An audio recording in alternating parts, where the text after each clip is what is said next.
بسم اللہ الرحمن الرحیم۔ السلام علیکم محترم ناظرین، آج کی ویڈیو اگر پسند آئے تو ویڈیو کو لائک کرنے کے ساتھ ساتھ چینل کو سبسکرائب ضرور کیجیے گا۔ توحید و رسالت کی شہادت اور نماز کے بعد زکوٰۃ اسلام کا تیسرا بنیادی رکن ہے۔ یہ خالص مالی عبادت ہے جو تمام انبیاء کرام کی امتوں پر فرض کی گئی ہے۔ جس طرح انسان کو جسمانی بیماریاں ہوتی ہیں اسی طرح روحانی اور اخلاقی بیماریاں بھی ہو جاتی ہیں۔ ان میں نمایاں اخلاقی بیماری مال کی محبت اور کثرت کی خواہش ہے، جس کے نتیجے میں انسان کے دل میں تکبر، حرص، بخل، ہوس اور خود غرضی پیدا ہوتی ہے۔ قرآن مجید فرقان حمید میں ارشاد ہوتا ہے، تمہارے مال اور تمہاری اولاد تمہارے لیے آزمائش ہے۔ ان اخلاقی بیماریوں کو دور کرنے کے لیے اللہ تعالیٰ نے زکوٰۃ فرض کی ہے۔ عربی میں زکوٰۃ کے معنی پاک ہونے اور بڑھنے کے ہیں، اور شریعت میں خالص اللہ کی رضا اور خوشنودی اور شرع کے حکم کے مطابق ایک مقرر اور متعین مال کسی مستحق کو دینے کا نام زکوٰۃ ہے۔ اس کے ساتھ یہ بھی شرط ہے کہ زکوٰۃ دینے والا زکوٰۃ پانے والے سے کسی قسم کا فائدہ نہ اٹھائے گا۔ اگر اس نے اس کے بدلے میں ایسی کوئی امید رکھی تو زکوٰۃ ادا نہیں ہوگی۔ شریعت میں اس مالی عبادت کو زکوٰۃ اس لیے کہا جاتا ہے کہ اس سے آدمی کا باقی مال پاک ہو جاتا ہے۔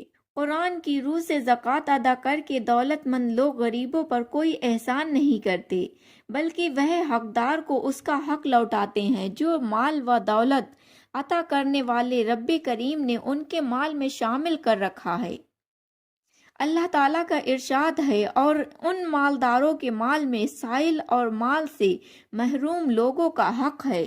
زکوٰۃ کا حکم اسلام کے شروع زمانے میں مکے میں آ چکا تھا۔ سورہ مدثر میں اشارتاً اور سورہ مزمل میں صراحت کے ساتھ اس کا ذکر موجود ہے، لیکن اس کے نصاب سے متعلق احکامات ہجرت کے بعد نازل ہوئے۔ زکوٰۃ کی فرضیت کے لیے مدینہ منورہ میں رمضان 1 ہجری میں سورہ توبہ کی آیت 13 نازل ہوئی۔ ان کے مال میں سے زکوٰۃ وصول کرو تاکہ اس کے ذریعے تم ان کے مال کو پاک و صاف بھی کر سکو۔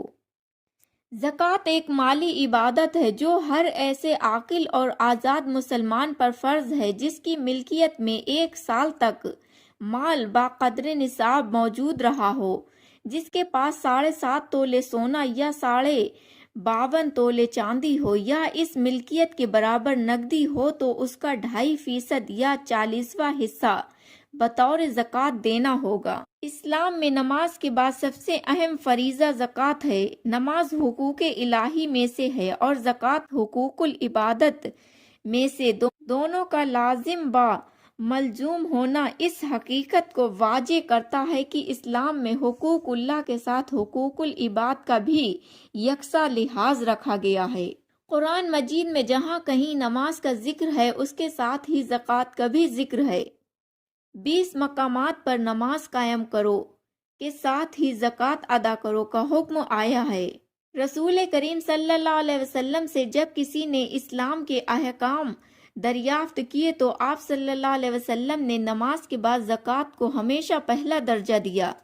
زکوٰۃ ادا نہ کرنے والوں کے بارے میں اللہ کا فرمان ہے، اور جو لوگ سونا چاندی ذخیرہ کرتے ہیں اور اسے اللہ کی راہ میں خرچ نہیں کرتے تو انہیں اس دن کے دردناک عذاب کی سنا دیجیے جب ان کے اپنے جمع کیے ہوئے مال کو دوزخ کی آگ پر دہکایا جائے گا اور پھر اس سے ان کی پیشانیاں، پہلو اور پیٹھیں داغی جائیں گی۔ یہ ہے اس مال کا انجام جسے تم نے بے پناہ چاہت سے جمع کیا تھا، تو اب اپنے اس مال کا مزہ چکھو جو تم دنیا میں بخل سے جمع کیا کرتے تھے۔ ارشاد باری ہے، اور جو لوگ اس مال میں جسے اللہ تعالیٰ نے اپنے فضل و کرم سے انہیں عطا فرمایا ہے بخل کرتے ہیں اور اس کی زکوٰۃ ادا نہیں کرتے، وہ یہ سمجھ لیں کہ ایسا مال ان کے حق میں خیر نہیں ہے بلکہ یہ ان کے لیے شر ہے، اور جلد ہی قیامت کے دن ان کے گلے میں بخل سے جمع کیے ہوئے مال کا طوق پہنایا جائے گا۔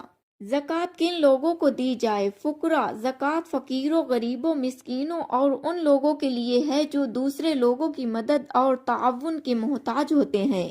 یہ لفظ تمام حاجت مندوں کے لیے عام ہے، خواہ وہ جسمانی خامی یا بڑھاپے کی وجہ سے مستقل طور پر محتاج ہو یا کسی اور وجہ سے فقیر۔ عالم کو زکوٰۃ دینا فقیر جاہل کو دینے سے افضل ہے۔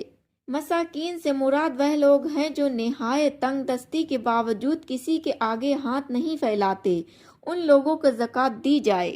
عاملین زکوٰۃ، یہ وہ لوگ ہیں جو اسلامی حکومت کی طرف سے صدقات، زکوٰۃ اور عرش وغیرہ وصول کر کے بیت المال میں جمع کراتے ہیں۔ ان لوگوں کا حق الخدمت زکوٰۃ ہی کی مدد سے کیا جائے گا۔ اس سے مراد ایسے لوگ ہیں جن کے دلوں میں اسلام کی محبت پیدا کرنا اور بڑھانا مقصود ہو۔ اس میں نو مسلم اور مخصوص حالات میں ایسے غیر مسلم بھی شامل ہیں جن کی مالی اعانت سے ان کے قبول اسلام کی امید ہو۔ ریکاب سے مراد وہ غلام ہیں جن کے آقاؤں نے مال کی ایک خاص رقم مقرر کر دی ہو کہ اتنا جمع کر ہمیں دو۔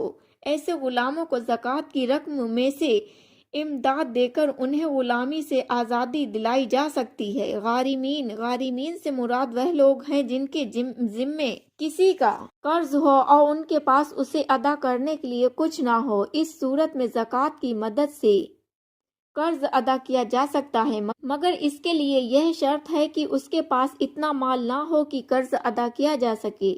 وہ کمانے والا ہو یا بے روزگار، دونوں صورتوں میں عنایت ہے۔ اگر کسی نے گناہ کے کام کے لیے قرض لیے، جیسے ٹی وی، VCR یا شادی کی ناجائز رسموں کے لیے، تو ایسے قرض داروں کو زکوٰۃ میں سے کچھ نہیں دیا جائے گا۔ فی سبیل اللہ سے مراد اللہ تعالیٰ کی راہ ہے، جس سے مراد نیکی کے وہ تمام کام ہیں جن میں اللہ تعالیٰ کی رضا شامل ہو۔ مسافر اگرچہ اپنے وطن میں مالدار ہو، لیکن حالت سفر میں اس کے پاس خرچ ختم ہو گیا ہو یا کوئی اور ایسی وجہ ہو گئی ہو کہ اس کے پاس گھر تک پہنچنے کا خرچ نہ ہو، تو ایسے مسافر کو زکوٰۃ دینا جائز ہے۔ زکوٰۃ دیتے وقت پہلے اپنے قریبی رشتہ داروں کا خیال رکھا جائے، باہر کے لوگوں کو بعد میں دیا جائے۔ اسی طرح جو لوگ خود سوال نہیں کرتے، غربت کے باوجود غیرت مند ہوتے ہیں، انہیں تلاش کر کے زکوٰۃ اور صدقات دیے جائیں۔